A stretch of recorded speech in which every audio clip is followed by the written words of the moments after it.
আসসালামু আলাইকুম। এটা হচ্ছে দ্বিতীয় রোজার সেহরির টাইমে আম্মু সব রান্নাবান্না করে রেখেছে। তারপরে হচ্ছে এটা সেহরির সময় টেবিলে সব কিছু নিয়ে আসছি। এখানে হচ্ছে করলা ভাজি ছিল, আর একটা বড়া ছিল মানে পেঁয়াজি। তারপরে মুরগির মাংস রান্না করেছিল। তো সব কিছু দিয়ে একটু, একটু করে খেয়েছি। তারপরে হচ্ছে আম্মু দুধ গরম করে দিল, আর বেশি সময় ছিল না সেহরির টাইম। তো বাহিরে একদম অন্ধকার। তো একটু পরে আজান দিয়ে দিয়েছিল।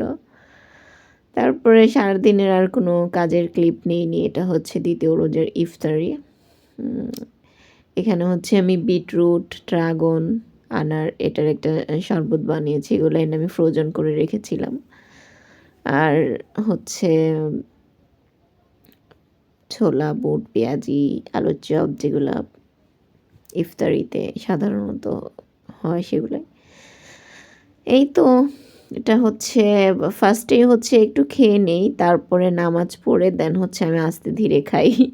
আর এটা হচ্ছে আব্বুর প্লেট ছিল, এখান থেকে আবার আমি একটু নিয়েছি, নিয়ে তারপরে নামাজ পড়ে তারপরে এটা হচ্ছে আমার রুমে এসে পরে রিল্যাক্স আস্তে আস্তে খাচ্ছিলাম মাখি। আমি এভাবেই করি, কারণ মাগরিবের নামাজের টাইমে তো অল্প চলে যায় অনেক তাড়াতাড়ি, ওই জন্যই তাড়াহুড়া করে না খেয়ে এভাবে খাই।